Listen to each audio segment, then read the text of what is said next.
Good afternoon, everyone. Hope I'm audible till the end. I'm Dr. Nidhi Bansal, and I'm Assistant Professor in Sociology at the Department of Humanities and Social Sciences at MNIT Jaipur. And with my session, we come to the 18th and the last session of this Gyan course on post-colonial eco-criticism. The topic of my discussion is development, environmental justice, and key ecological movements in India, wherein I make an attempt to critically examine the development paradigm shaped by enduring and persisting colonial legacies. Furthermore, displacement and dispossessions, which in context of the key ecological movements, need to be seen deeply contested aspects of development in the contemporary development processes, and thereby highlighting the struggle of marginalized communities. I look forward to understand that how marginalized communities have been affected by large-scale development projects and infrastructural projects. I will also examine a few pivotal ecological movements in India, which serves as critical testimonies demonstrating the socio-environmental challenges posed by the dominant model of development. And consequently, I'll also look into the issues of environmental justice, which has significantly shaped India's socio-environmental landscape. I'm going to refer 5 texts in my session. First is Radha Kamal Mukherjee's Fundamentals of Social Ecology. Next is Vandana Shiva's Chipko, India's Civilizational Response to the Forest Crisis. The third one is Ramchandra Guha's The Unquiet Woods, which is again a very seminal work. Arundhati Roy's The Greater Common Good, which has been published in 1999. And Asim Srivastava and Ashish Kothari's Churning the Earth, The Making of Global India. So these are the 5 texts which I am going to refer during my session. I would begin with the idea of development, because development seems to be a very positive term, but at some point in time, we have come a far way in understanding that what it actually stands for, right? So, development as conceptualized through colonial and post-colonial trajectories has largely been anthropocentric, prioritizing economic growth over environmental sustainability, and the concepts such as risk society, which I am going to discuss briefly, somehow indicates that the trajectory which we have taken up for the development process is something which need to be revisited and maybe reconsidered, right? So, development has historically been framed within colonial and Western paradigms that emphasize industrialization, infrastructure expansion, and resource extraction. This approach, rooted in Western modernization theories, has led to anthropocentric development, one that prioritizes human economic needs over ecological balance. In Indian context, we can think of large-scale projects, dam projects, mining projects, and urban expansion projects, which talks about environmental degradation, which are in a way are testimonial to the environmental degradation, displacement, and socio-economic inequalities. If we look at W.W. Rostow's definition of development, which he worked out in 1960, he talks about 5-stage model of economic development, which begin from traditional society, which talks about a society which is characterized by subsistence economy with agriculture as dominant sector. Talks about the next stage, that is precondition or for takeoff, that starts experiencing economic and technological developments. Takeoff, which talks about rapid industrial growth and urbanization, and the fourth one, which talks about drive to maturity, that is lot of diversification is taking place. It's more in economic terms. I believe when I'm referring to this definition, I'm trying to bring out the economic dimension being emphasized a lot when we are talking about development at first place, right? And the last stage, which is mentioned as age of high mass consumption, right? So high income levels leading to consumer driven economies. So this definition seems to be a little faulty, because when we talk about development, we are only referring to the economic side of development. development, which can very much be seen in alignment with the process of development which we have taken up in, maybe primarily in 18th, 19th, 20th centuries, right? So this is the path which we have taken. It seems to have a Eurocentric bias, because it's something which is something, coming up from a point of view that, this is the European model. It does not talk about global south. It does not look at the perspectives of people. It's something which is very much rooted into that idea that where it come from, right? So when we talk about industrial revolution, we can see the how it emanates from the Western world and then percolated into the global south, and including our Indian society. Uh, then it ignores the historical inequalities, and it also does not look at the global economic interdependence or dependence, right?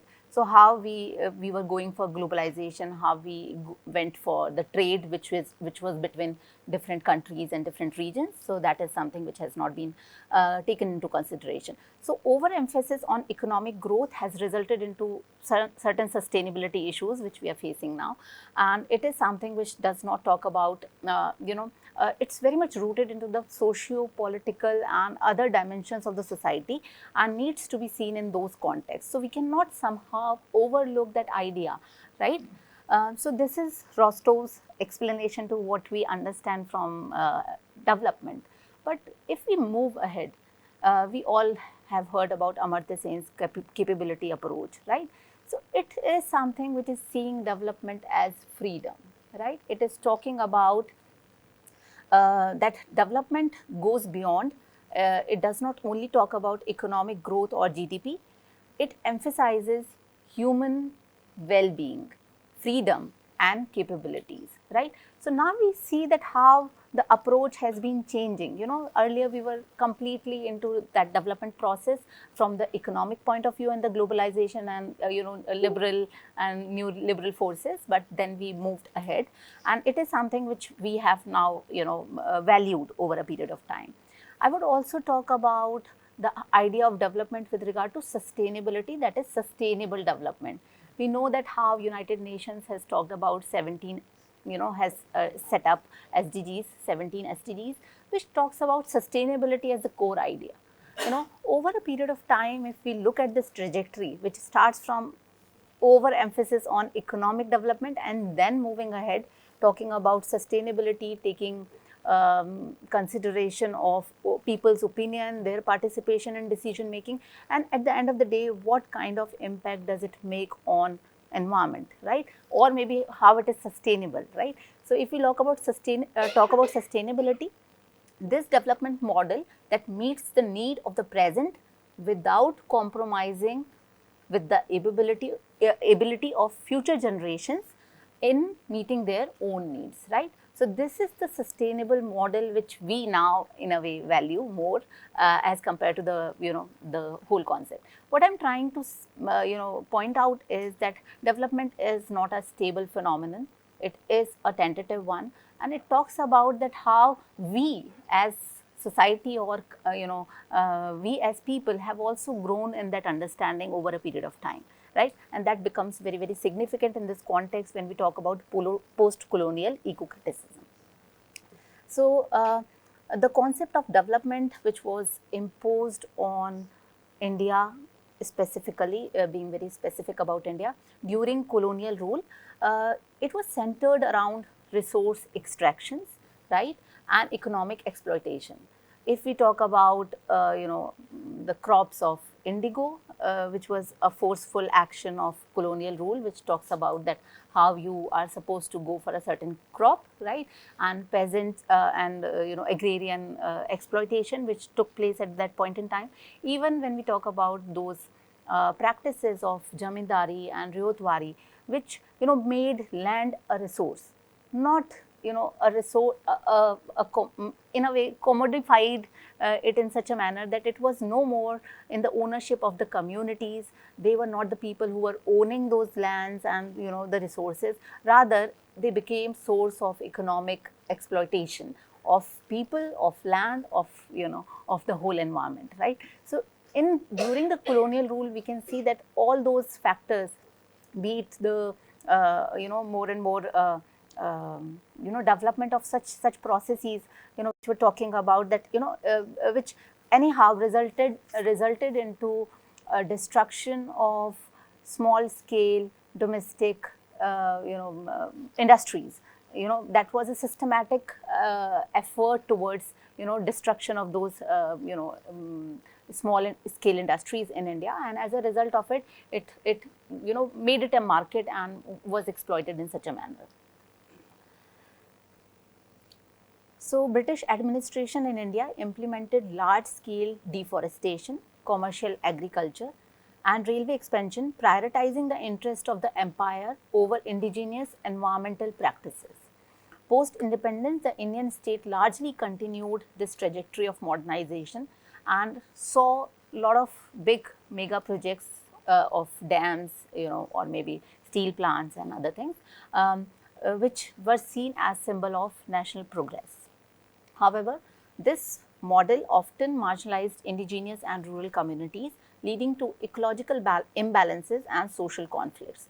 The persistence of colonial patterns in post-colonial development has resulted into a dilemma where land, resources, and traditional livelihoods are increasingly at odds with state-driven industrialization and modernization process, and urbanization as well.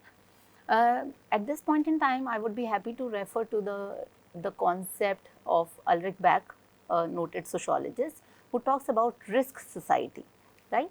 So risk society, it describes that how modern development generates new forms of manufactured uncertainties. I'm looking at it in the context of the development process which we have taken up, right? Again, I'm going back to the debate whether the kind of development which we think is development, is it really need to be considered as development, right?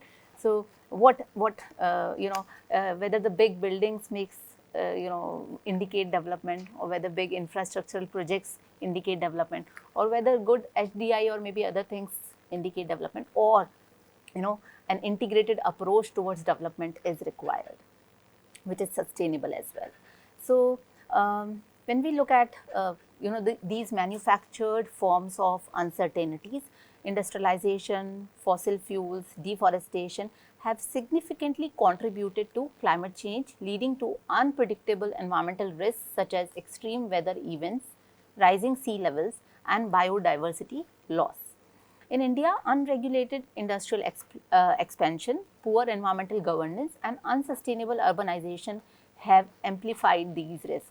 We can see those risks when we talk about Joshimath.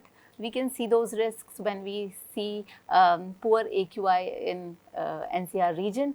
There are multiple risks which we are now, encountered with, and we really need to look at those things. So Joshimath can be seen as in the light of this concept of risk society, which only reminds us of the apocalyptic consequences of reckless construction and development activities in those areas, right?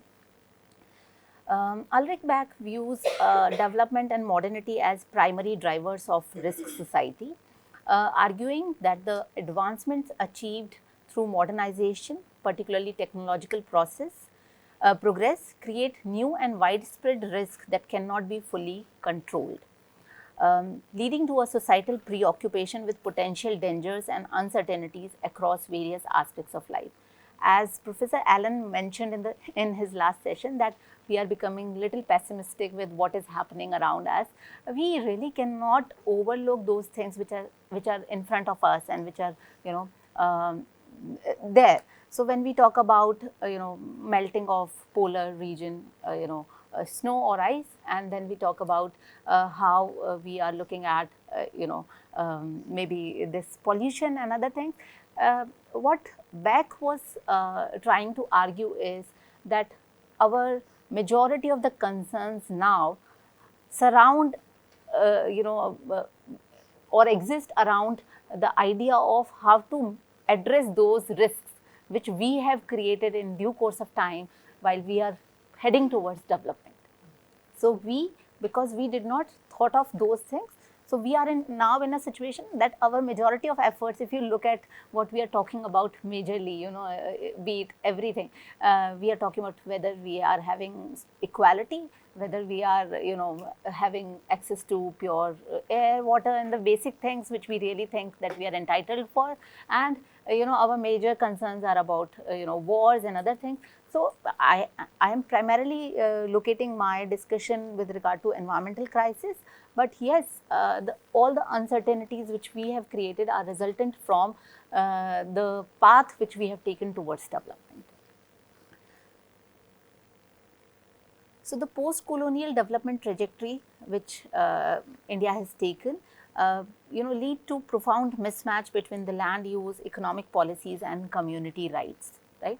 So the push for industrialization and large-scale infrastructural projects has often resulted into the displacements of indigenous communities, farmers, and rural populations. Land acquisition policies driven by the logic of economic growth have ignored traditional land use patterns and ecological sustainability. The proliferation of SEZs, that is special economic zones, mining operations and dam projects has exacerbated the socio-environmental conflicts. So this development paradigm reflects a broader crisis of representation where marginalized voices are excluded from decision-making processes and leading to deepening inequalities and environmental injustice. When we talk about environmental injustice, let's understand what environmental justice means for us. So it actually advocates for the equitable access to environmental resources and protection from ecological harm. So in name of development, we are heading towards more and more ecological imbalances, but we need to see that the consequences of such imbalances primarily fall onto the onto the marginalized communities, more than those communities which are, which are not marginalized, or maybe which are at have an edge over others. So marginalized communities are at the forefront of bearing the consequences of such, economic or ecological harm. In India, we specifically can talk about it, that how environmental justice movements challenges the top-down approach of development and demand participatory governance, which is somehow lacking. We know that how, when we are going to discuss key ecological movements, we understand that how they talk about Narmada Bachao Andolan, how they talk about Chipko Andolan. So how decision making has always been done by the people who are sitting in those positions, and participatory decision making has not taken its form and shape which it should have taken. The marginalized communities lack in their participation. So here we understand, I believe I've created a backdrop of what we mean by development, what we should look ahead to maybe when we talk about development, and then how we really need to talk about environmental justice, because we are now heading into that direction. I'll briefly refer to this idea of deep ecology as a newer philosophy, which refers to that how there need to be, we need to revisit the human nature interaction, and how we really need to revisit those ideas of our relationship with nature, non-human environments. So deep ecology calls for radical shift in humanity's relationship with nature. It critiques anthropocentrism, human-centered thinking, and emphasizes biocentrism, right? So the belief that all living beings have intrinsic value independent of their utility to humans. So key principles of deep ecology can be referred to as that we need to see nature as having worth beyond human use, right? So it is a coexistence, the coexistence need to be seen in the present context, but we have not been able to do that. So ecocentrism over anthropocentrism, we need to locate environment into the center rather than keeping ourselves at the center and the economic development at the center.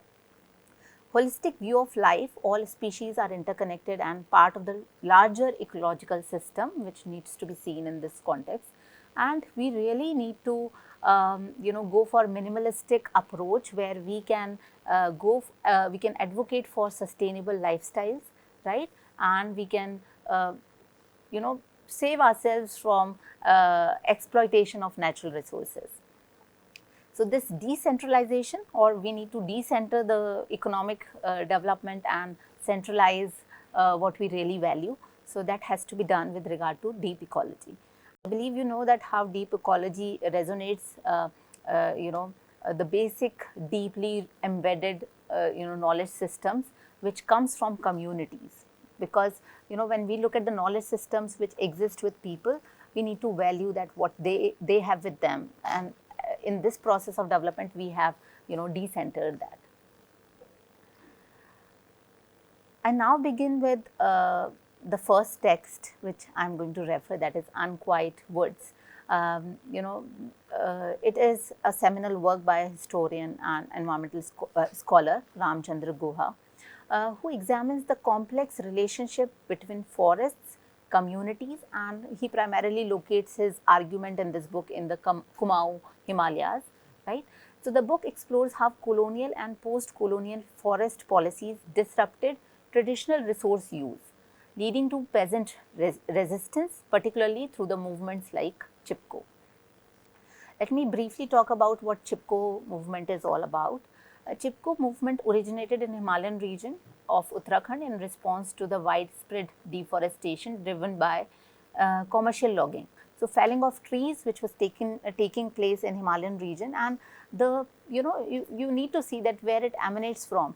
It emanates from the realization of communities that how felling of trees is resulting into soil erosion, poor crop yields, and maybe sudden change in the environment and the climate, and also the flooding which happened at some point in time, and which was a catastrophe for the local people. So widespread deforestation driven by commercial logging. The movement was held by villagers, especially women, who physically embraced trees to prevent their felling. And Chipko emphasized self-reliance, community-led conservation, and sustainable resource management. The movement successfully pressured the Indian government to implement bans on logging in ecologically sensitive areas. Beyond environmental conservation, the Chipko movement underscores the crucial role of women and the rural communities in coming forward for ecological struggles and spreading greater awareness with regard to sustainable forestry practices. So British colonial state established control over forests, restricting access to local communities and prioritizing commercial forestry. And post-independence policies largely continued with these kind of exploitative practices, intensifying ecological and social conflicts. Guha, in his book, also challenges the view of Chipko as purely an environmental movement. He rather argues that it needs to be seen as a struggle for peasant rights and livelihood security.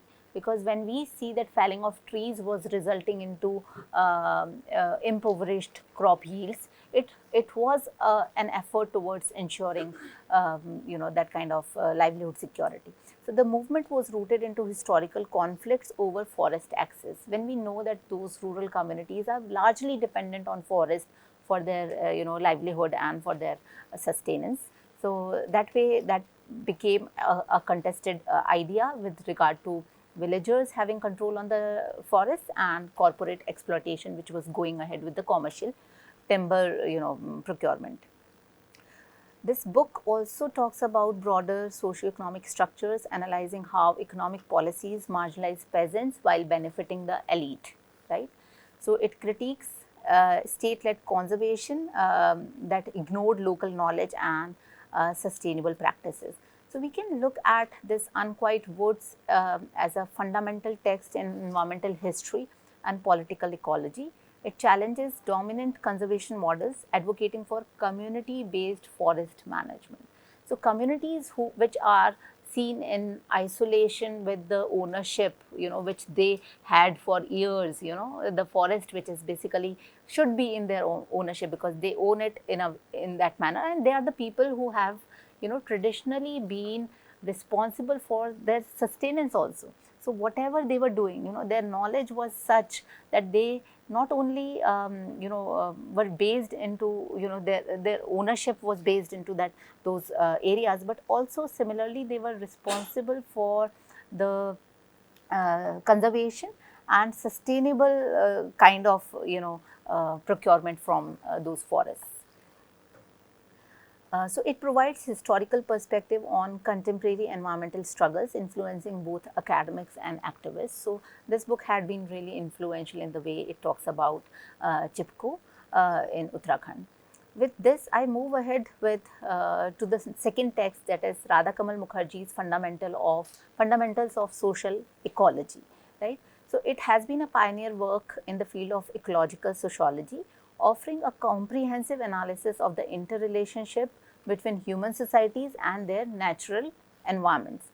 So he, as an eminent Indian sociologist, integrated ecological principles with social sciences, emphasizing that human communities are deeply embedded in and shaped by their ecological surroundings. So he bridges or he creates an integration of sociology, ecology and economics, advocating for holistic understanding of human environment interaction. He viewed social ecology as an evolving field that studies how societies modify and adapt to their ecosystem. Right? He said that traditional societies had sustainable relationship with nature, as I was saying this, that how over a period of time we see them in the ownership of those spaces, but at the same time taking care of what they are doing to the jungle, to the forest. So at the end of the day, they were rather developing a symbiotic relationship with the forest, which results into flourishing of both or nurturing the both rather than one being benefited by the other. So the relationship is somehow is very important. But modern industrialization disrupted these balances, leading to environmental degradation and social inequalities. His work talks about contemporary concerns about sustainability and ecological justice. He emphasized greatly on the social structures and cultural practices and economic systems that need to be intrinsically linked with ecological conditions and balances. He critiqued the colonial and industrial models of development, and he talked about that how those exploitative colonial economic policies and industrial capitalism is responsible for environmental crisis and socio-economic disparities in India. So Mukherjee's work remains a seminal text. It highlights that how it is necessary to integrate ecological consciousness into social sciences and advocating for sustainable development, which respects both environment and human needs. Right. So there needs to be a ecological balance this way. With this, I come to the third text, which is by Vandana Shiva, Chipko, India's Civilizational Response to the Forest Crisis of 1986. It's again a critical work which refers to Chipko movement primarily as a grassroots environmental struggle rooted into India's civilizational ethos. She situates the movement within the broader framework of ecological conservation, sustainable development and resistance to exploitative state and corporate policies. She has been very critical to the colonial and westernized model of development and how it really needs to be indigenized, to really see the sustainability. So the book, in the book, Chipko movement represents India's traditional ecological consciousness, emphasizing the deep-rooted relationship with local communities and forests. She contrasts this with the colonial and post-colonial policies that commodifies nature for commercial exploitation. Let me quote from her write-up. where she writes the ecological foundation of Chipko. She talks about that how she develops a critique of deforestation and the idea of development with regard to deforestation. So she highlights that how deforestation driven by commercial logging disrupts ecological balance and threatens the livelihood of the rural and indigenous communities. So let me quote, I quote here the ecological foundation of Chipko.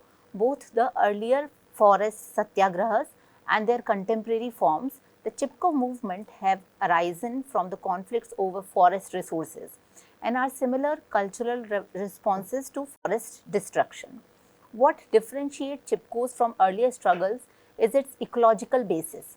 The new concerns to save and protect forests through Chipko Satyagraha did not arise from a resentment against further encroachment on people's access to forest resources.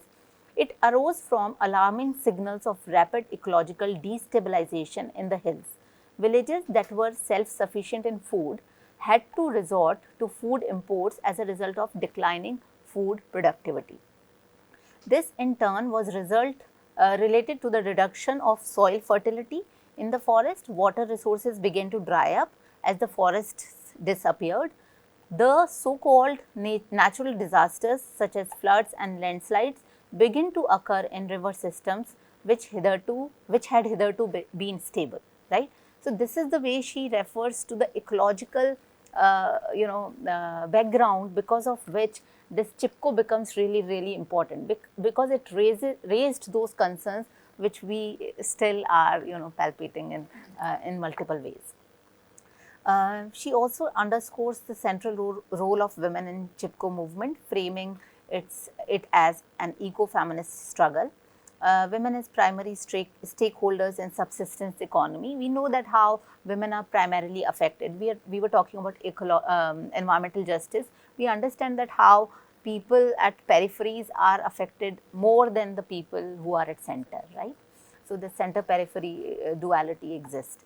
The movement, according to Shiva, embodies Gandhian principles of non-violent resistance and self-sufficiency. The act of hugging trees to prevent their felling symbolizes an ethical and moral assertion of community rights over natural resources.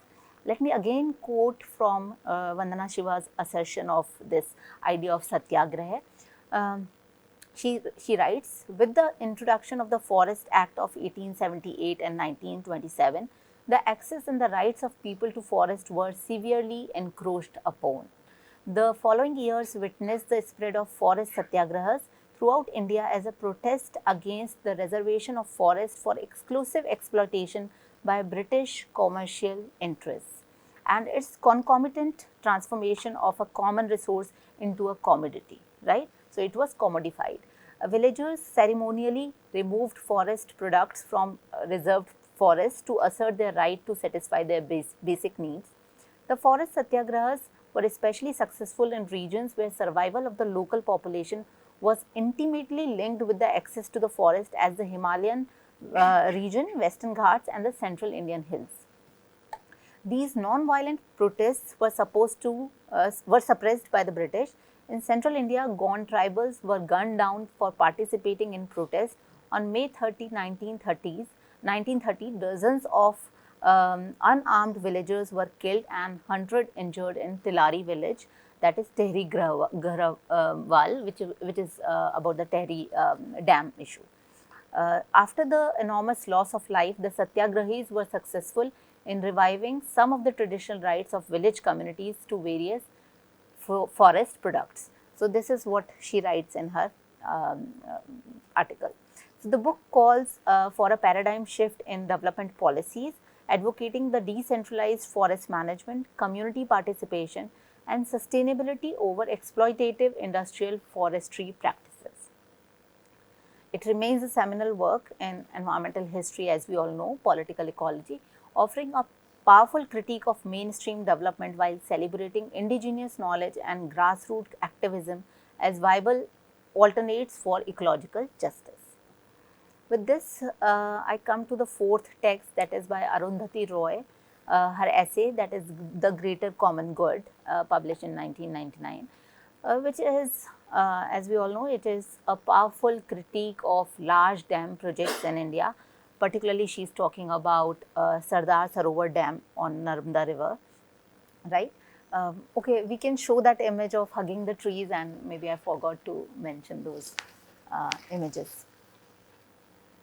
You can show the hugging of trees images. This is Chipko Andolan, that how hugging of trees becomes so symbolic and so, so profound thought, how they connect with the forest. We can move to the next.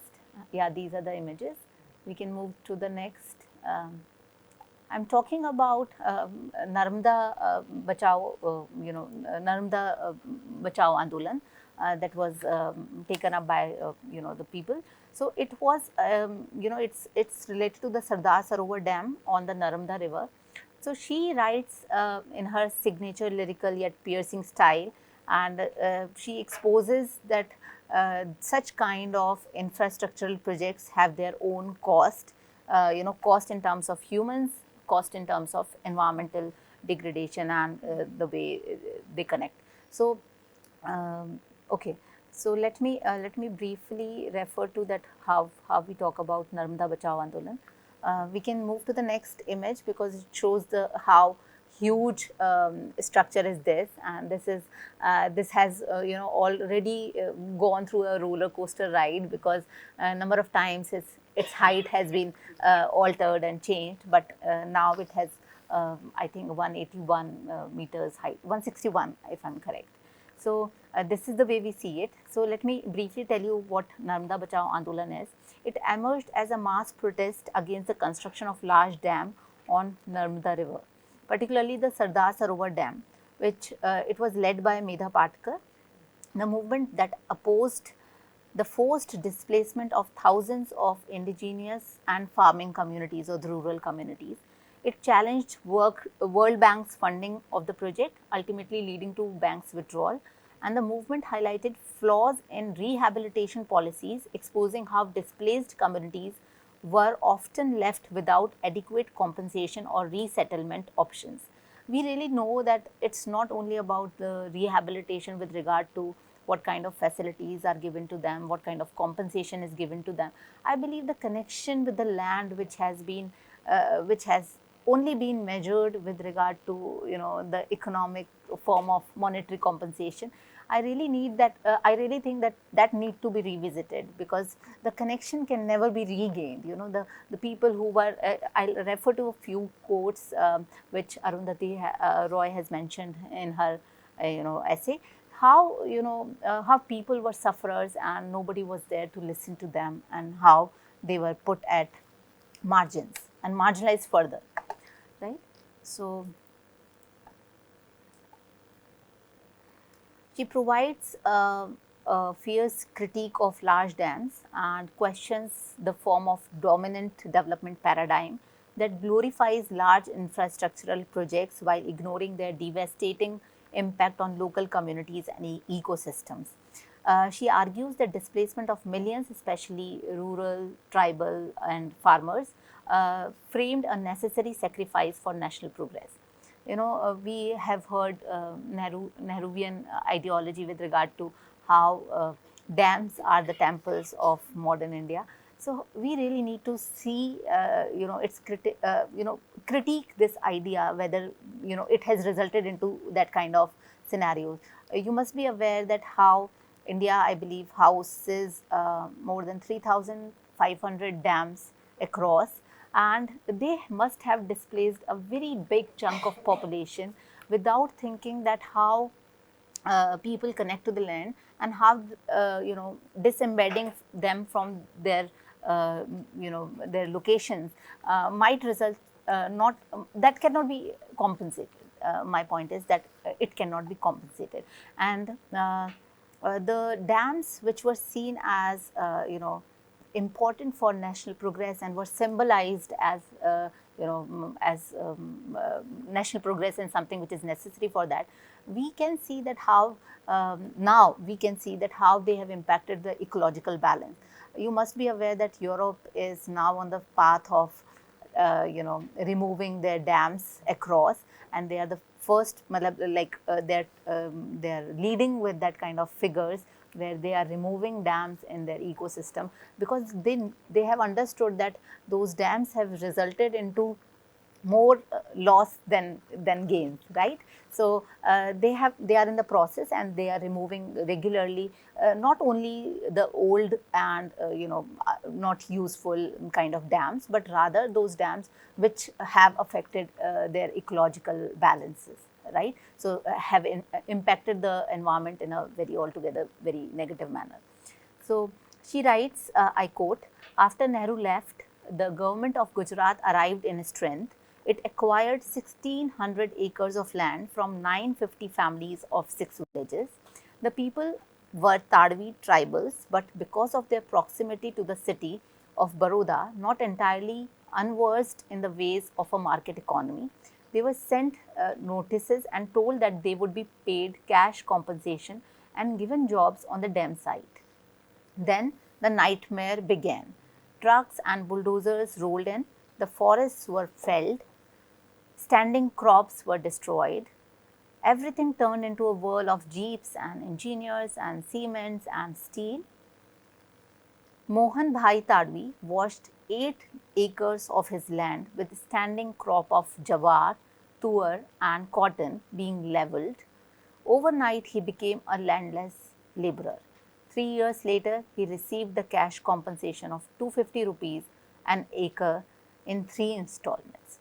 We can see the plight of people, being documented by Arundhati Roy very aptly in her write-ups. So there were human costs of this kind of development.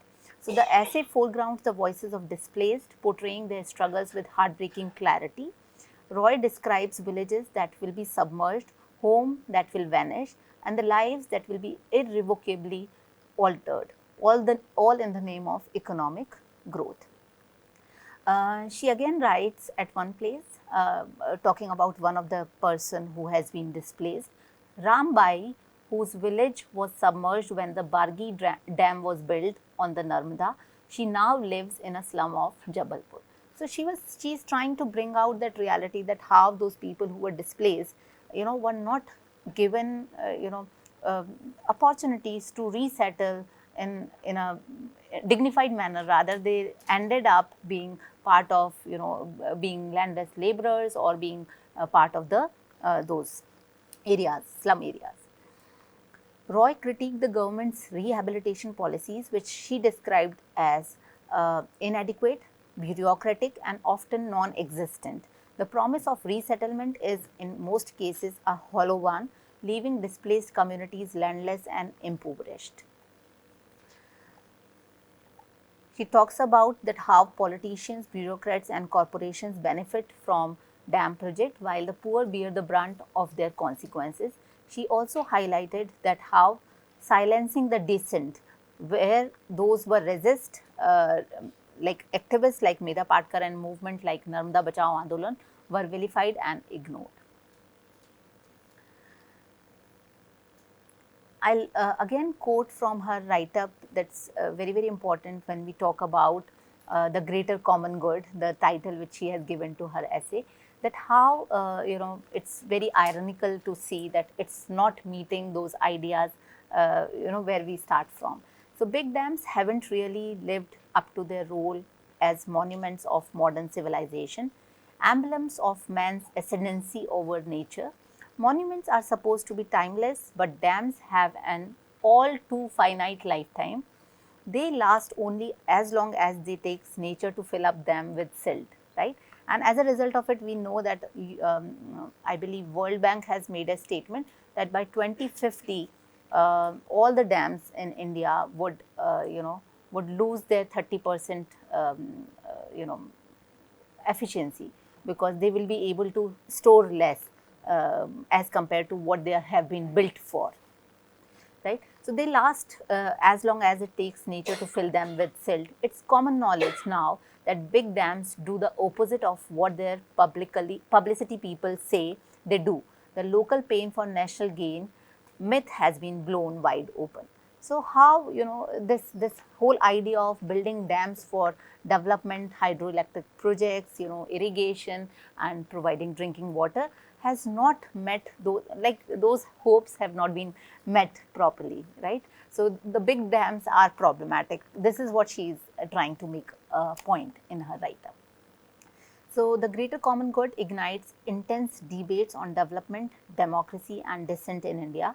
Her passionate advocacy challenged the myth of progress, bringing global attention to the plight of dam affected communities.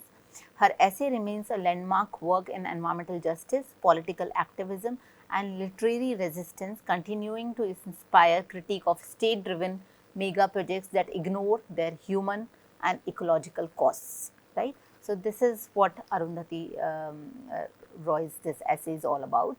Now, I move to the last one, that is Asim Shrivastava and Ashish Kothari, Churning the Earth, the Making of Global India. Again, it's a sharp critique of India's economic liberalization and its consequences on ecology, society, and democracy. This book challenges the dominant narrative that globalization and rapid economic growth have led to widespread prosperity, instead, arguing that they have deepened inequality, ecological destruction, and social unrest. The author begins his book with a metaphorical reference to mythological event, that is Samudra Manthan, that is churning of the sea, right? So, let me take a again quote them here. We take this story as a metaphor for a great churning that India is going through. The last couple of decades of globalized development in particular have brought about far-reaching social, cultural, political, economic and ecological changes. Some of these are in continuation of the past, some entirely new. A considerable amount of wish that is poison, the wish which came out of the churning Samudra Manthan, which happened as per the mythological texts. Wish is emerging in the form of social disruption, increasing inequalities, and environmental damages. Simultaneously, a variety of initiatives, struggles, and movements are resisting the wish and attempting to find alternative paths to human welfare. Right? The Amrit that can bring some semblance to sanity to the country driven by fierce energy today. So, the point they have taken up over here, that we are doing a lot, we are talking about globalization, we are talking about economic prosperity and development, but then simultaneously we are churning the sea, and this churning of sea is bringing out wish, the wish which they refer to as in terms of ecological costs and the problems, and maybe the inequalities and the unrest, which is very much part of everyday life today, right? So, we can refer to that. So, the authors analyze that how India's post 1991 neoliberal reforms, often celebrated as success story, have widened economic disparities and has led to the commodification of land, labor and natural resources. They argue that globalization has primarily benefited corporations, urban elites and global capital. Um, I would also talk about, just a minute. Yeah, I will again quote them, because this kind of argument which they are making, that few people, as we all understand, that few people are being benefited by globalization. They are very optimistic about globalization, but a wider amount or number of people, or a broader number of people, actually are lagging behind, and they really don't palpate or see any good which globalization and that this kind of economic progress is doing to them, right? And to just indicate this, again he they come up with this analogy with a train, so I'll just quote them again. Time is not on our side. We are on different coaches of a long, accelerating, burning train. The few air-conditioned coaches in the front are insulated for the time being from the fire that is blazing in the coaches at the back. where the majority of the passengers travel. Some of the coaches have already derailed. However, the wealthy people in the AC coaches want the engine staff to run the train even faster because they are getting the benefit, they are being benefited by the process which we call economic growth or maybe development. The latter are fully aware that the flames will be further fed by the wind if the speed is increased, creating many more derailments and casualties.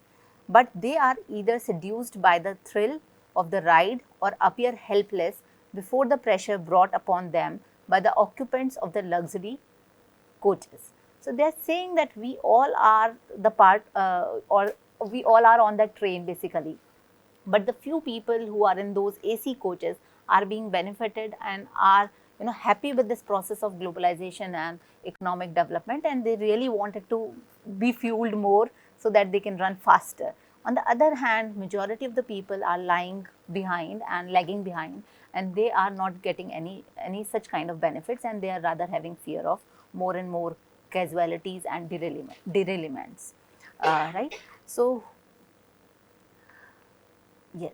So, by the occupants of luxury coaches, no less than by the international station masters, here they refer to IMF and World Bank, who are cheering on each such national train in the ruthless economic race that globalization has unleashed between nations.